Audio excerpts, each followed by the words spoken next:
So today we're in the Valley of Fire, and the reason that we're here is because if you want to see petroglyphs that are really ancient, this is the place in Nevada to go.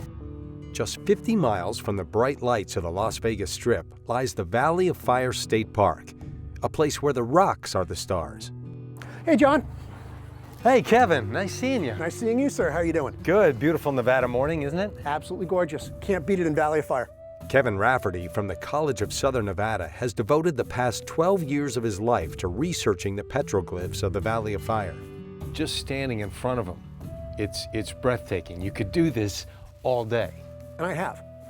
I have literally done that. I like coming out here about 6:30 in the morning when my students are not around and sitting with a cup of coffee and just staring at them. I've literally stared at petroglyph sites I found for a couple of hours, just kind of going, This is making my head hurt because I'm trying to figure out what they're saying, and you really can't.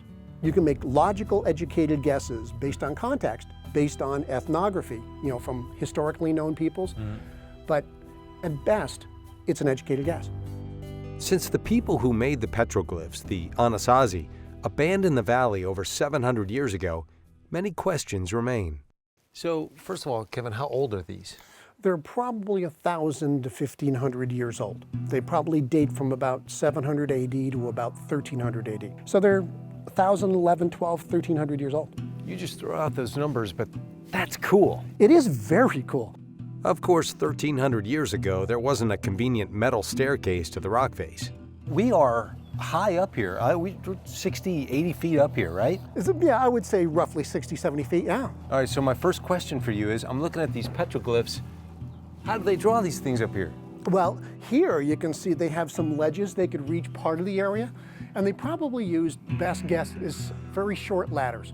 A lot of the people who lived in this area lived in pit houses, the Anasazi, and they needed ladders to get down into the pit houses. So they probably just translated that technology here. And how did they do it? They just take a rock? Yes, probably a pestle or a pestle-shaped rock, and they would carve or chip away, peck away at the rock to create these designs. It's amazing to think that these guys made better artwork with a rock than I can make using a pen. But I'm looking at this foot and it's so perfect. How long would that take? In the hands of an expert, an hour and a half probably. Less expert, couple hours. And for someone who's an amateur, long time. There's a reason why the ancient artists chose this place for their work. These magnificent walls of red rock are perfect for petroglyphs. So I look out at this beautiful landscape. It's so vast. Why here? Well, there's a couple of reasons. For one thing, we have this dark patina over the sandstones called desert varnish. It serves as kind of a canvas. You notice that when you peck away the patina, it sticks out. This is designed to be seen. You can see it from down there. You can see it from a little bit of a distance. So there's a message they're trying to convey.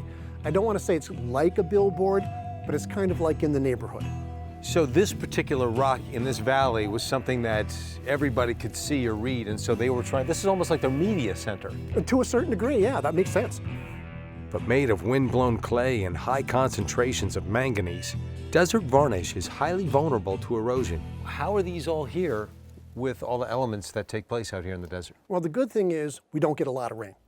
Okay, so rain is one of the major erosional factors out here. When you only get 4.5, 5 inches of rain a year, it kind of preserves them for a long period of time. But I think eventually, within 1,000 years or so, these will probably be gone. So the petroglyphs are 1,000 years old with 1,000 years left to go. It's a midlife crisis. How do you preserve these? Well, we don't do any actual physical preservation. You don't spray it with any kind of lacquer or anything like that because it takes away from the natural setting. And then we record them when we find them.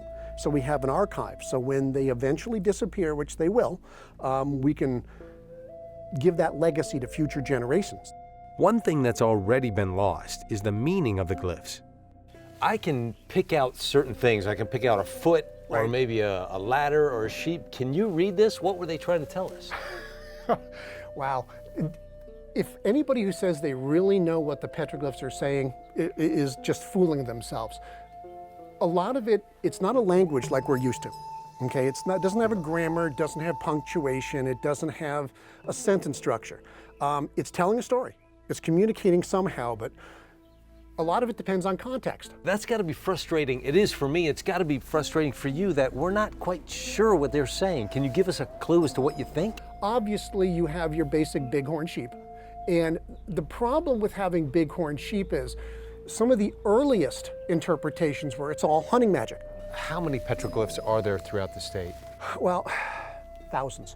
Thousands of petroglyph sites, most of which have not been recorded yet. In this valley alone, I've probably recorded 50 or 60 of them that hadn't been discovered before I was working out here. So there's thousands, maybe even tens of thousands of sites like this in the Nevada region alone. Can we go look at some more? Absolutely, Let's love go, to. man. The Valley of Fire may have thousands of undiscovered spots, but there's almost no way to miss this next one. It just seems to me that they wanted this one to be seen, almost like a billboard for everyone. Oh, absolutely. I mean, it really sticks out. It is designed to be seen. You can see there's a whole series of bighorn sheep motifs on this one.